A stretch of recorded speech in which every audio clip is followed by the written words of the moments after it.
Hey everyone, today is Friday, April 24th, 2020, and I am going to talk to you and show the Let It Ride stamp set. This stamp set is retiring at the end of May, and it is a great set. There is not another one like this in the new catalog, and we had a really great horse set several years back, but when the ones come out that look kind of like this, it definitely has been a while between, and no guarantee that we'll come out with another one in the future. These are the horse images, as you can see, and then it also has a tree line here, which this stamp set I actually use on a lot of different projects and cards, including Christmas cards. The greetings on this are let it ride, take life by the reins, live as if someone left the gate open, go for it and for you. So if you're an adventuresome person, or like I said, you love horses, or have someone in your life who loves horses, excuse me, tickle in my throat, then you want to be sure to pick up this set before it is gone. Today's technique with this set is going to be masking and using the Stampin' Blends, which if you haven't figured out, I'm obsessed with Stampin' Blends. I'm going to point this down at the project.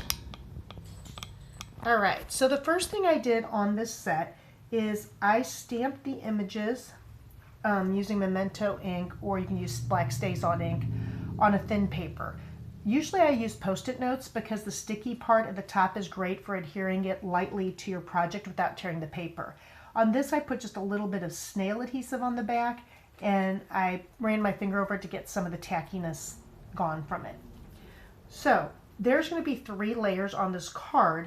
There's going to be a tree line. These little horses here are going to be mid-range, and then the big horse is going to be downstage, dance terms, is going to be towards the front of your card.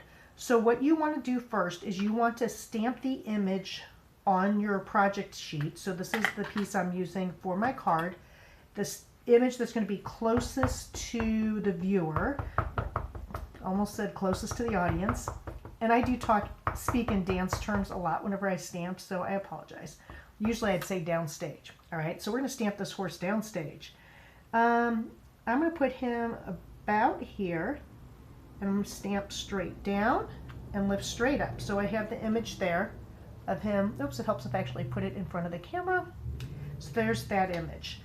From there, I'm going to lay down my mask, because when I stamp next, I don't want to mess up the image I just did.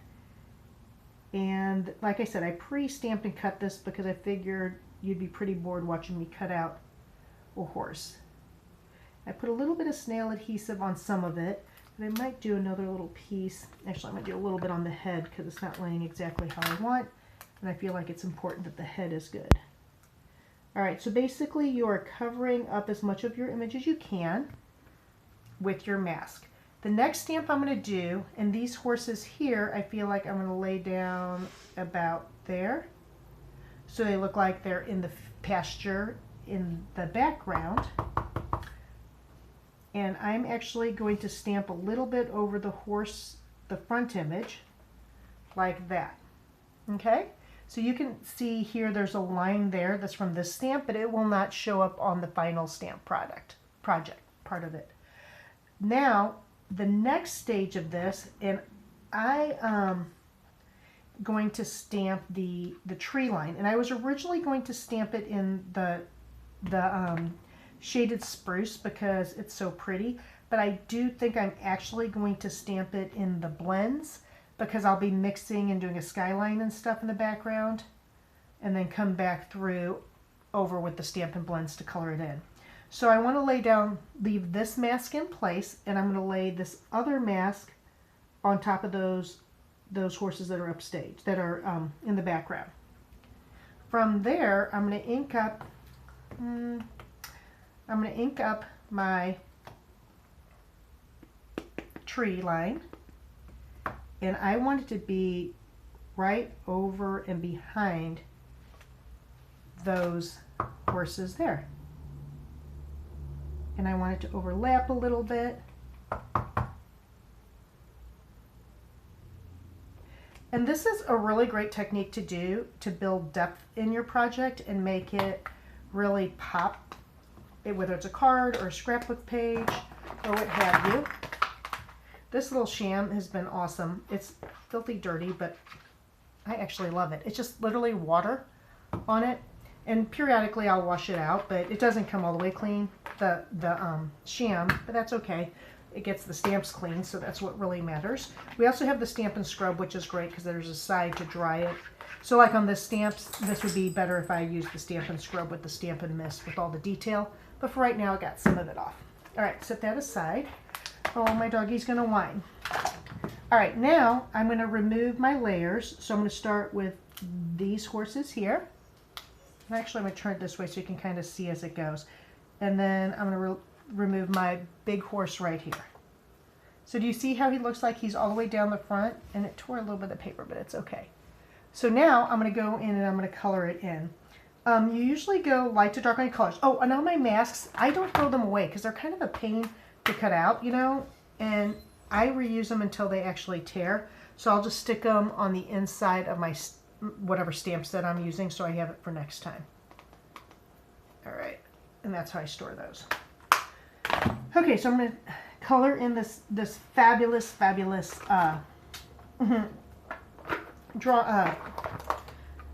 front, and I was originally not going to do the shaded spruce, so I didn't pull out my darker ones, but I do want to pull those out now. Alright, so on my tree line, that's shaded spruce, and I think I'm going to mix it in with a little bit, actually I'll just do the Call Me Clover. Alright, so these are the Stampin' Blends, and I'm going to start with my big horse in the front, actually, because I really am excited about him. I want to have him kind of be like a chestnut brown, so I actually have never colored one of these before, so I'm going to just play around with it a little bit.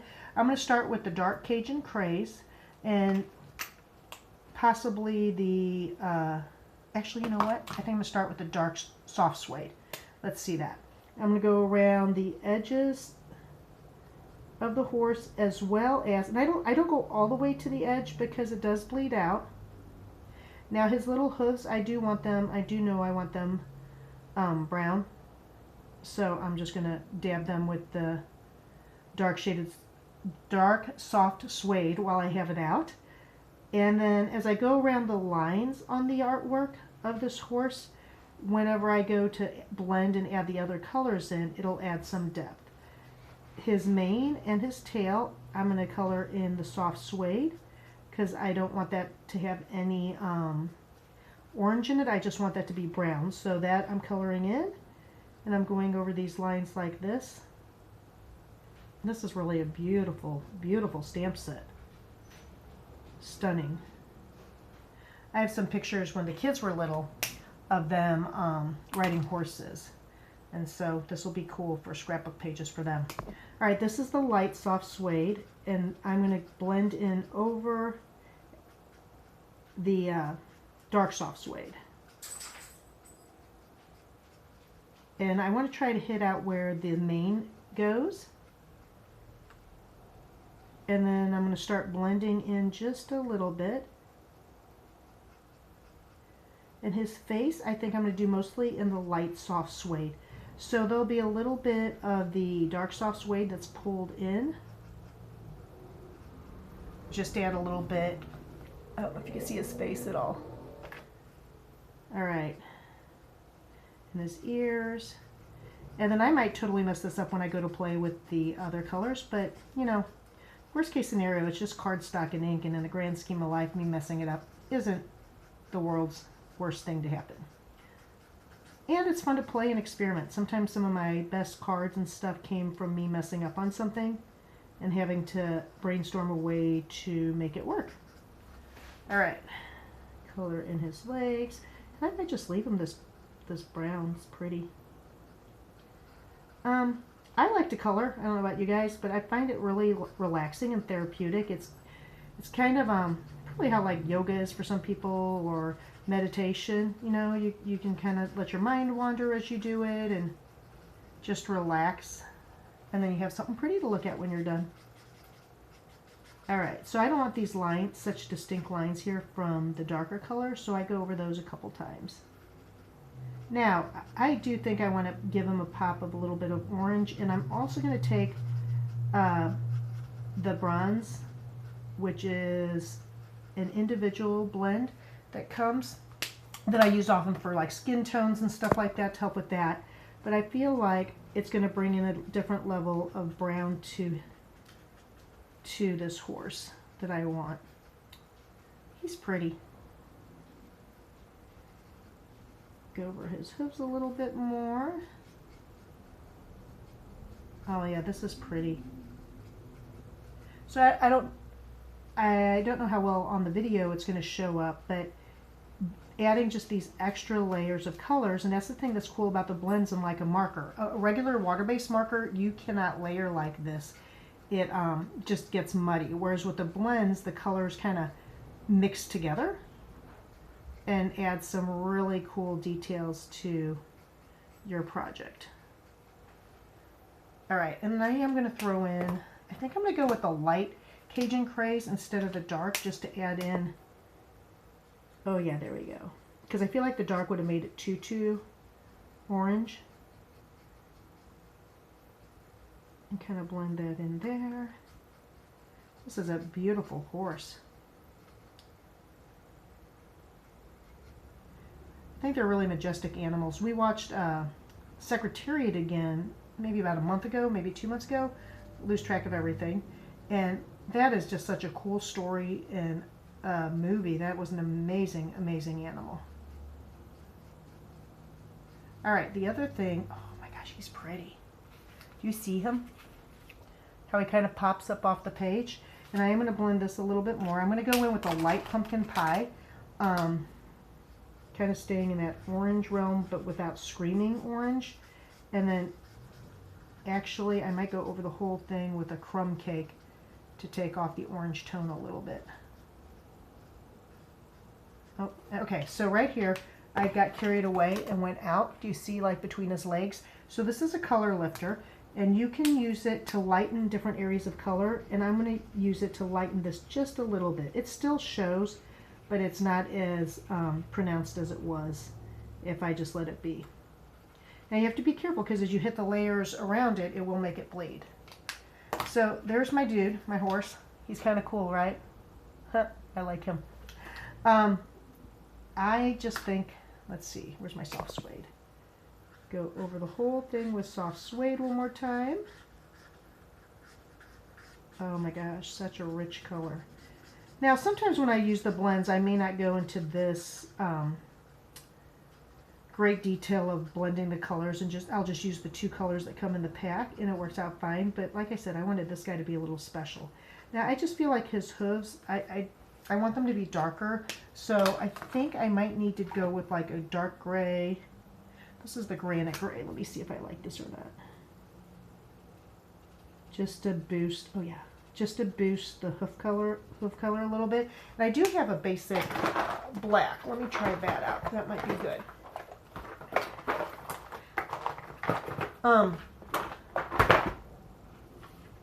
Actually, I'll come back to that. I'm going to go on to these horses here. I might not do as much detail because they're a smaller horse. So I think I'm going to do one in like soft suede, and I think I'm going to do the other one in crumb cake. I have a crumb cake in here. Here's my bread. I'm really excited about the new catalog coming out. I'm sad about some of the stamps going, like this one and some of the others, but as long as my people who love them are able to get them right now, then that's good. That's why I'm trying to show you guys what retired sets I have, because I would hate for you to miss out on something that you would really, really like. Okay, this is the basic black, the light. All right, so it still keeps the hooves brown, but it did definitely make them darker. That's so pretty. All right, now these horses, the one I'm going to do in crumb cake. So I do like to start with the darker color when I do my Stampin' blends, and then I pull in with the lighter color to lighten it up. And I go less on the dark because I can always go back and add more color, okay? And although we have the color lifter and ways to lift the color, it's just, I think, better to start light or dark and then build up your color. Ooh, that's kind of pretty. So see the one horse in the background? He's kind of like a caramely muley color. And then this other horse, I'm just going to stick with the soft suede, but I'm not going to add in all the oranges and stuff. I'm just going to do, I got to turn it this way. I'm really sorry. I'm very challenged as far as drawing upside down and backwards and coloring. Isn't that weird? Coloring, you would think it'd be no big deal. It's just coloring in lines. But I tend to pull the markers the wrong way and make them kind of funky. So this is oh, such a pretty set. All right. And I know this is taking a little while to do. You can also, of course, fast forward through to the final project. There's that. Now I'm going to start on the trees. And on the trees, I know I want them, this is the shaded spruce. So I'm just going to go over the trees with shaded spruce. And I kind of just do like a dash. And I'm just going to go over all of them. And I go a little bit beyond where the black ink is. And I come down kind of close to the horses. And if there's like a bare spot, you can always add in a little tree if you wanted. That one artist, oh my God, what's his name? Paint with, might have been Bob or something like that. Painting happy trees. I know I'll think of the name as soon as I finish this video. All right, so I'm gonna do my trees like that. And this one over here. And then I'm gonna go back through because it's just kind of funky. And if you notice, I accidentally colored on my horse's nose, so I'm just going to go back over with brown. And that's okay. Ooh, I think I'm going to hit that with brown too. While I'm there. All right. Now, there's some of the trees. Now I'm going to take the lighter of the shaded spruce, and I'm going to go over it, and this adds a little bit more dimension to the trees, because all this layering of colors and images, it's really great for your projects. It just takes it to a different level. And so, you know, sometimes you don't want to do a card that takes this long to do, or a scrapbook page element, but when you want to, it's just fun. I mean, it's really relaxing. It's nice to do. I love the love the Stampin' blends. I really do. I like the effect that they give on my projects. I feel that they really make them pop and just bring them to a different level. Okay, now on my trees, can you see my little trees in the background? I'm also going to hit them with a little bit of clover, and not all the trees, just a couple of them, so that they don't look exactly the same. So this is retiring. The Call Me Clover is one you for sure want to get. That, the Pineapple Punch, and the Lovely Lipstick. These blends you will not be able to get in future catalogs. All right, now for the grass. Okay, so there's what I have so far in my beautiful picture. I'm using the Call Me Clover for my grass. It's a more of a Kelly green. I feel like more of a grass green. And I'm going to mix this with green apple. Oh, I missed that tree totally. See, I got to be careful. Talking here and I miss all my trees. All right. I'm going to do this guy here. And then we're going to go over it with the light Call Me Clover. And I'll start down here so you can kind of see. So when blending the grass, I feel that the grass doesn't need to be blended as much as some things like the horse, because the grass blades are all individual anyways. So I'll just go through here and fill in more grass throughout my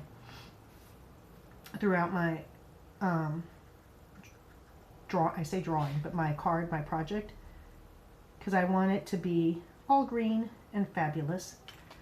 And I'm going to build in some more clover. The Call Me Clover, not drawing clover on here.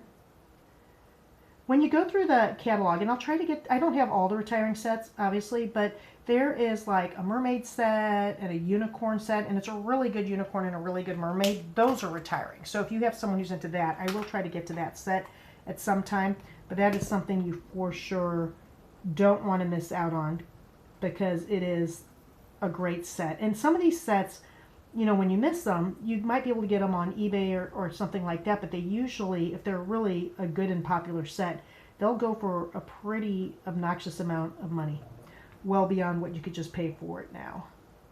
And if you do order now, you go to my website, amikowesterfield.stampinup.net, and you are just going to enter the new hostess code. There's 2 hostess codes, and I have it on my Facebook wall. So you'll see it in the comments. It's the one that starts with T. And that one there is something that you guys will want to do. All right, now this is what I'm going to do now, which might seem just bizarre. I'm going to take, this is the light granny apple green, and I'm actually going to start pulling all my grass colors together.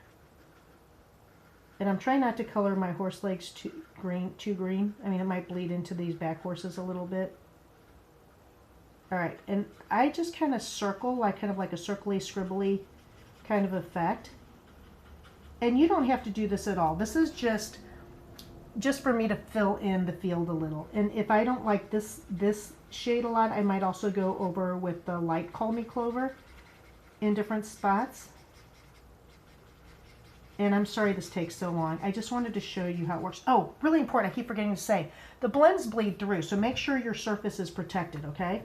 And that's okay, they're supposed to, because you're layering a lot and going over images to get just the right coloring that you want.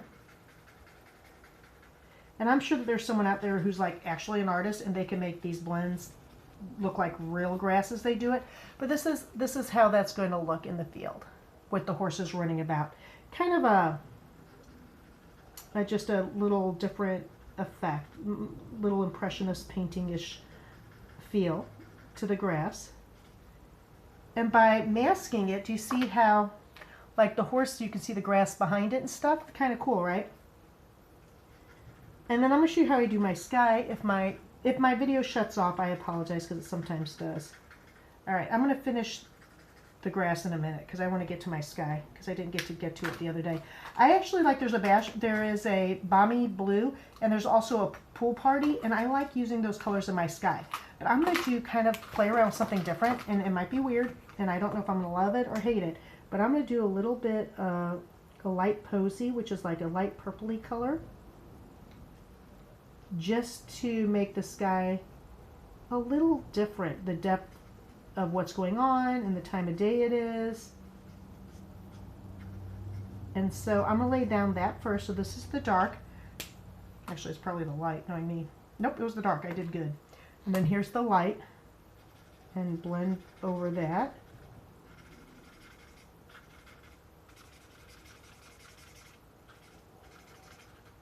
And then I am going to start in with the blues, because I actually don't really want a green sky, or a purple sky, or a green sky.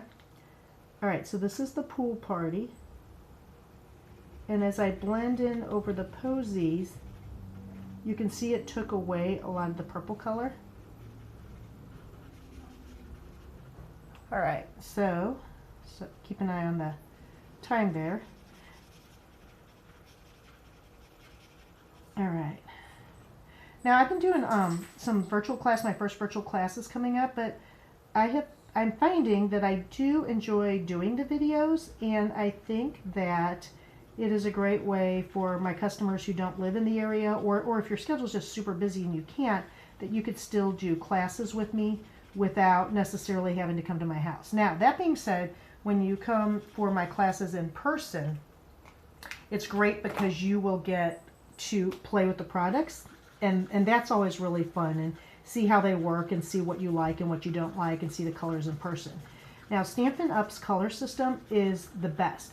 Originally, I was a scrapbooker first, card maker second, and I would spend hours in craft stores and scrapbooking stores trying to match my like reds perfectly or my blues and all those colors. And with Stampin' Up, they make it so it is a total no-brainer. You can just, the colors coordinate. I mean, their blues coordinate. If there is real red, it's the same in the markers, the ink, the cardstock, in the printed paper or designer series paper or ribbon. And the other great thing is their colors really flow together well. So the sky, I'm not liking how that is looking there, so I'm going to blend in, I'm going to come in with the balmy blue to just add a different shade of blue. But yeah, so the color coordination is top notch. I mean, it is the best. And the quality of our cardstock is excellent. It is colored all the way through. So like if I tore a piece of my cardstock off, the color is the same all the way through. It's not like it's got a white core. It's just whatever shade that is. And so I like that detail as well. There's just a lot of thought that goes into the colors that Stampin' Up! Offers the customers. The in colors were introduced to bring in, trending colors, but ones that maybe won't stay around forever, but are really on point for a season or two. So that gives you an option. Oh, my dog